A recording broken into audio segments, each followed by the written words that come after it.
So Adam, you play the villain, Kylo Ren. How did you feel about taking on the role of the villain? Well, I didn't think of him as a villain.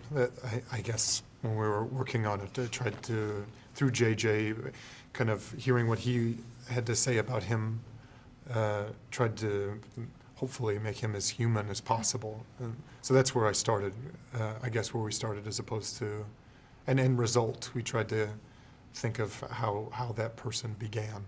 Okay. Kylo Ren is a complex and conflicted villain who wears a mask. How did you approach showing all of these dimensions without the aid of facial emotions? Well, some of it, I guess, is not really up to me, and some of it was. I feel, it's so collaborative that you can only do so much and just trust everyone that the story is coming across. That you don't, maybe you don't fight the costume. I guess there's so many, trusting that the power of thought is a powerful force to use vernacular from the movie. The costume is powerful, but also like just getting it on is a lot of information. And then why does that person feel the need to cover themselves or be concealed is also a lot of information, And then trusting the power of thought, I guess, that all that story is still coming across even though you can't be seen. Right. What was it like working with JJ on fleshing out the character? Very exciting. He's couldn't be a more calm, thoughtful collaborator who. I mean, that sounds like a line, but it's true. I've been in his ability to kind of compartmentalize and give everyone their due attention and with still keeping a third eye on the bigger picture is pretty incredible to witness. Yeah.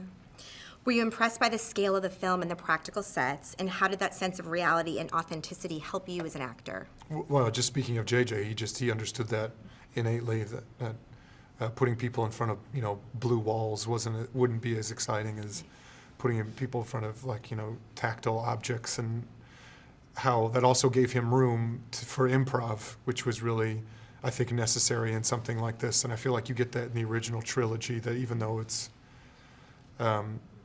they were working within constraints, either financial or just technology, and I think. It allowed them for a lot of improv, and he set himself up for that. And with having, probably more resources, but still giving himself constraints, which is good. What kind of training did you have to do for this part?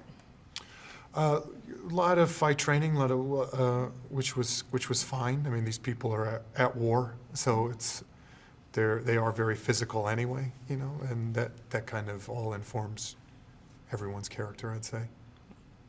What can audiences look forward to when Star Wars The Force Awakens hits the big screen?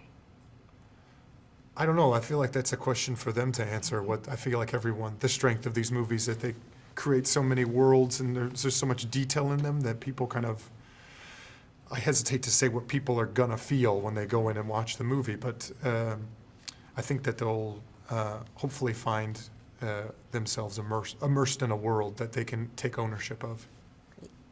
If you had to describe your experience making this film in one word, what would that word be and why? Surreal. Self-explanatory. Yes.